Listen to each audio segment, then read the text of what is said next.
Frank की diary पर आधारित जो अंश आपकी पाठ्य पुस्तक में दिए गए हैं उस पर है। पाठ्य पुस्तक में जो अंश दिए गए हैं उनको जानने से पहले हम एनी फ्रैंक के बारे में थोड़ा सा जानते हैं। एनी फ्रैंक का जन्म 12 जून 1929 को जर्मनी के फ्रैंकफर्ट शहर में हुआ।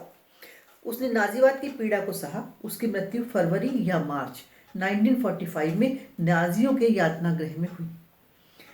एनी फ्रैंक की ये जो डायरी है वो दुनिया की सबसे ज़्यादा पढ़ी जाने वाली किताबों में से एक है। ये मूलतः डच भाषा में लिखी गई थी, डच भाषा में प्रकाशित हुई थी, लेकिन इसका अनुवाद 1952 में किया गया और जो the diary of a young girl शीर्षक से प्रकाशित भी किया गया। इस पुस्तक पर आधारित बहुत सारी फिल्में, नाटक, धारावाहिक बन चुके हैं। एनी फ्रैंक द्वारा लिखी गई ये डायरी का हिस्सा जो आपकी पाठ्य पुस्तक में है, जिसमें दूसरे विश्व युद्ध के समय हिटलर द्वारा यहूदियों को दिए जाने वाली तकलीफों को बताया गया है। जर्मनी का शासक हिटलर यहूदियों को बिल्कुल लाइक नहीं करता था, इसलिए उन्हें बहुत तकलीफें देता था, जिससे एन का परिवार बहुत ही चिंतित रहता था। 1938 में बहुत ही मारकाट हुई। इसके बाद एन के दो मामा अपनी जान बचाने के लिए उत्तरी अमेरिका चले गए। 73 वर्ष की उसकी नानी उनके पास रहने आ गई। 1940 के बाद जीवन बहुत ही कठिन हो गया। इनके देश में जर्मन आ गए और यहूदी विरोधी कानून बनाए जाने लगे। जैसे यहूदियों को अपनी पहचान के लिए हर समय पीला सितारा लगाकर रखना पड़ता था। उनकी साइकिल भी जब्त कर ली गई थी। वो लोग ट्राम में भी सफर नहीं कर सकते थे।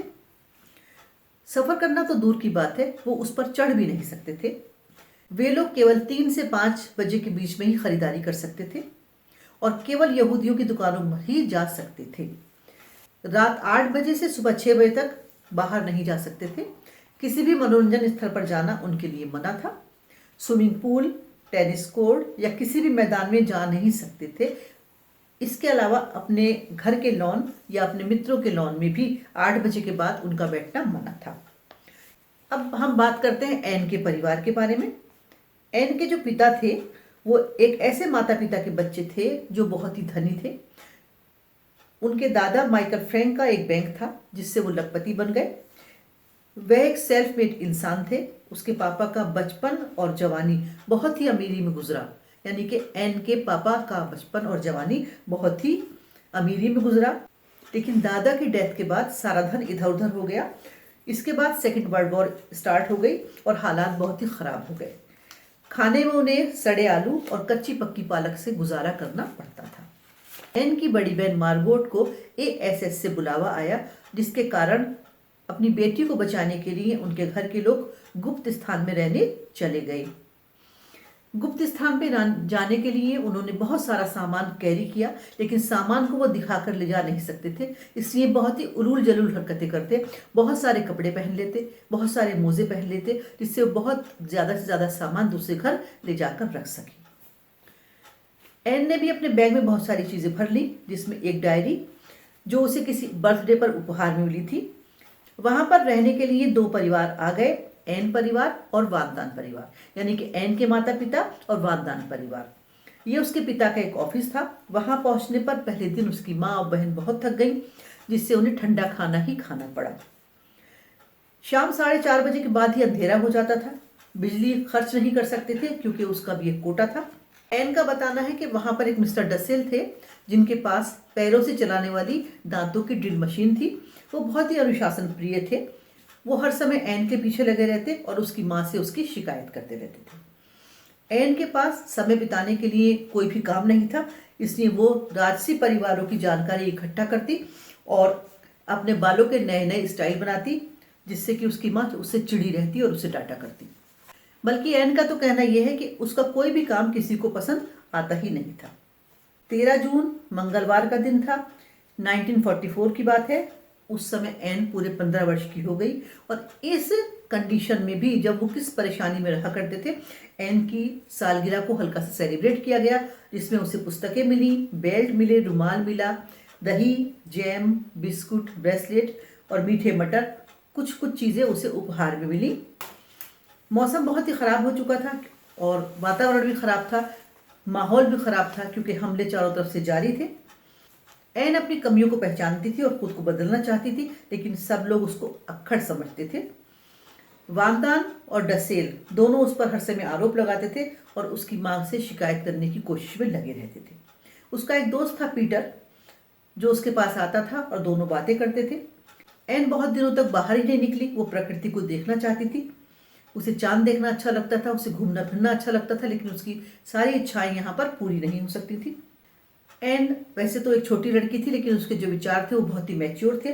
वो सोचती थी कि जो महिलाएं हैं उनके अधिकार भी पुरुषों के बराबर होने चाहिए। उन्हें पढ़ने लिखने का अधिकार होना चाहिए, उन्हें काम करने का, उन्हें प्रगति का, जो भी कुछ आगे बढ़ने के साधन हैं या सुविधाएं हैं या अवसर हैं, वो सब औरतों को मिलने चाहिए। बल्कि कहना यूँ चाहिए कि वो चाहती थी कि औरतें भी बराबरी से आगे बढ़े और समाज में अपना स्थान बनाएं। ये बहुत पुरानी बात है, आज समय बदल चुका है। आज महिलाएं पुरुषों के कंधे से कंधा मिलाकर चल रही हैं और किसी फील्ड में भी, किसी क्षेत्र में भी उनसे कम नहीं है। एक महिला एक डॉक्टर भी हो सकती है, एक टीचर भी हो सकती है। कल्पना चावला का नाम आपने सुना होगा, वो भी तो एक महिला ही थी। तो बहुत सारी महिलाएं बहुत क्षेत्रों में आगे बढ़ चुकी हैं। आप खुद जानते हैं, यहाँ पर उसको बताने की इससे अधिक आवश्यकता नहीं है। एन का मानना था महिलाओं को भी पुरुषों के समान ही इज्जत भी मिलनी चाहिए और दर्जा भी मिलना चाहिए। एन का मानना था कि जिस तरह से एक सैनिक युद्ध में लड़ता है और सारी तकलीफों को झेलता है, एक महिला संसार में नया संस्करण करने के लिए इससे भी अधिक तकलीफों को झेला करती है। तो उसका ये काम किसी भी तरह से किसी सैनिक से कम नहीं है। स्त्री जाति के कारण ही जो मानव है, जो मानव समाज है, वो आगे बढ़ता है। वो पूरे वंश परंपरा को आगे लेके जाती है, वो वंश को आगे बढ़ाती है। तो उसका सम्मान भी बहुत अधिक होना चाहिए। उसकी मेहनत सैनिकों से किसी तरह भी कम नहीं है। लेकिन अगर औरतें एक बार ये प्रण कर लें कि वो नए संस्करण संसार में नहीं लाएंगी, यानी कि नए बच्चों को जन्म नहीं देंगी, तो संसार आगे कैसे बढ़ेगा। इसके लिए उसका कहना यह भी था औरतों के लिए कि उन्हें ऐसा नहीं करना है, क्योंकि प्रकृति ने ये काम उनको ही सौंपा है। वो सोचती थी कि अगली सदी आने पर, यानी कि नई अगली सेंचुरी आने पर महिलाओं की दशा बदल जाएगी, और आज दशा बदल चुकी है। ये सारा हिस्सा एन ने अपनी किटी नामक गुड़िया को संबोधित करके लिखा है, उस डायरी में जो उसे अच्छे दिनों में उपहार में मिली थी। 1945 में एन की मृत्यु हो गई। 4 अगस्त 1944 को एनेक्सी में छिपे 8 लोगों को गिरफ्तार कर लिया गया, जिनकी यातना शिविरों में मौत हो गई। इनमें से केवल एन के पिता ही जीवित बचे, जिन्होंने एनी फ्रैंक की डायरी को प्रकाशित करवाया और उसके विचार हम तक पहुंचे। यदि वो डायरी प्रकाशित ना होती, यदि एन डेली डायरी ना लिखती, यदि एन उस समय के सारे हालात लिख कर ना रखती, तो हमें नहीं पता चल पाता कि उस समय 15 साल की लड़की की मानसिक स्थिति कैसी थी, एक किशोर लड़की की मानसिक स्थिति कैसी थी, वो किस तरह से उस हालात को झेल रही थी, वो किस तरह से परिवार में एक अकेली पड़ गई थी। आपका जो पाठ है डायरी के पन्ने, उसका सारांश हो गया। आपकी पाठ्य पुस्तक में जो प्रश्न दिए हैं, अब मैं उनके उत्तर आपको बताती हूँ। देखिए, आपकी पाठ्य पुस्तक का प्रश्न नंबर 1 है, यह 60 लाख लोगों की तरफ से बोलने वाली एक आवाज है, एक ऐसी आवाज जो किसी संत या कवि की नहीं बल्कि एक साधारण लड़की की है। टिप्पणी के संदर्भ में एन फ्रैंक की डायरी के पठित अंशों पर विचार करें। इस प्रश्न के उत्तर में जो आपकी पाठ्य पुस्तक में संबंधित अंश हैं, उनको आप अंडरलाइन करके पढ़ लेंगे। इसी का दूसरा प्रश्न है, काश कोई होता जो मेरी भावनाओं को गंभीरता से समझ पाता। अफसोस, ऐसा व्यक्ति मुझे अब तक नहीं मिला। क्या आपको लगता है कि एन के इस कथन में उसके डायरी लेखन का कारण छिपा है? देखिए, इसका उत्तर इस प्रकार से बन सकता है। एन एक साधारण लड़की थी, अपनी पढ़ाई भी सामान्य ढंग से करती थी, लेकिन सभी लोग उसको अक्खड़ समझते थे और उसे हर समय डांट फटकार पड़ती रहती थी। वो एक जगह लिखती भी है, मेरे दिमाग में हर समय इच्छाएं, विचार, आशय तथा डांट फटकार ही चक्कर खाते रहते हैं। वो सचमुच में उतनी घमंडी नहीं थी जितना लोग उसको समझते थे। वो दूसरों की तुलना में अपनी अच्छाइयों और बुराइयों को अच्छी तरह से समझती थी।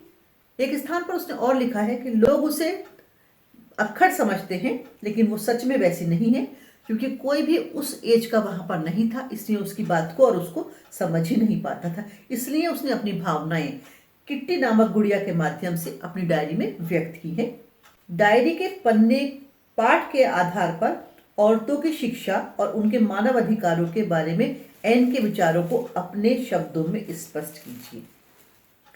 एन का मानना था पुरुषों ने औरतों पर शुरू से शारीरिक बल, आर्थिक आजादी के आधार पर राज किया है, शासन किया है। पुरुष अपनी मर्जी से कार्य करता था और औरतें ये सोचकर कि वो कमजोर हैं, उनके अन्याय को सहती रहती थी। लेकिन अब ये स्थिति बदल गई है। शिक्षा, काम और प्रगति ने औरतों को जागरूक किया है। कुछ देशों ने उन्हें बराबरी का हक दिया है। समाज में संवेदनशील पुरुषों और औरतों ने इस अन्याय को गलत माना है। आज महिलाएं पूर्ण आजादी चाहती हैं। ये पाठ पुराना है, ये प्रश्न भी पुराना है। आज परिस्थितियां बदल चुकी हैं, लेकिन उत्तर हम सारे पाठ के आधार पर ही देंगे। एन चाहती है कि महिलाओं को पुरुषों की तरह सम्मान दिया जाना चाहिए। पुरुषों को वीरता के नाम पर जो अलंकृत किया जाता है, शहीदों की पूजा की जाती है, तो औरतों को सैनिक का दर्जा क्यों नहीं दिया जाता?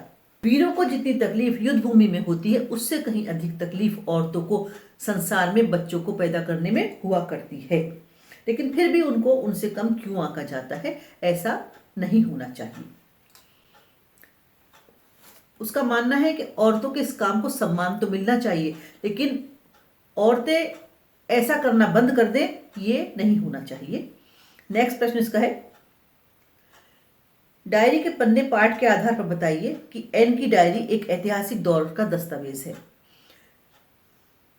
एन की डायरी से हमें उस समय के जीवन और हालात का पता चलता है।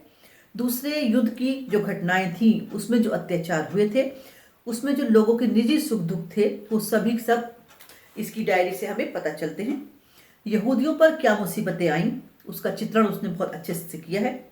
उन्हें कितने समय तक गुप्त स्थानों पर रहना पड़ा, गोलाबारी को सुनना पड़ा, भूख, गरीबी, बीमारी, तनाव आदि से जूझना पड़ा और उनके साथ जानवरों जैसा सलूक किया जाता था, जो भी उनको सहना पड़ा। एन का परिवार, उसकी माँ, बहन, उनके रहने वाले साथ के लोग, वो एकांत, उसका दोस्त पीटर, सभी का वर्णन उसने बहुत ही बारीकी से किया है और साथ में उसने व्यक्तिगत सुख दुख को भी वहां पर बताया है। इसी में अगला प्रश्न है, एन ने अपनी डायरी किट्टी यानी एक निर्जीव गुड़िया को संबोधित चिट्ठी की शक्ल में लिखी, ऐसा क्यों किया? मतलब ऐसा करने की उसको जरूरत क्यों महसूस हुई?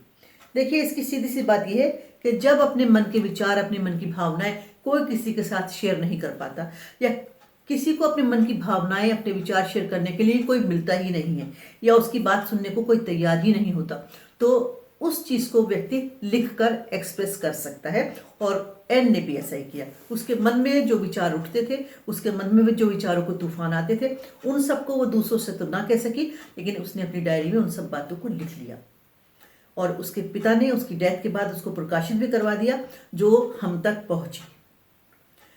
प्रश्नोत्तर आपकी जो पाठ्य पुस्तक के हैं वो बहुत ही बड़े बड़े हैं।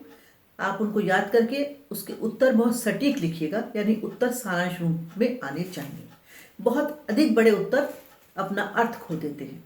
उत्तर बिल्कुल सटीक हो, कम शब्दों में, लेकिन सारी बात को स्पष्ट करने वाले होने चाहिए। दूसरी बात यह है कि इस तरह के पाठ के प्रश्नोत्तर आपको लर्न होने चाहिए। आप पाठ को अच्छी तरह पढ़ने के बाद उसके जो क्वेश्चन आंसर हैं उनको लर्न करेंगे। Thank you.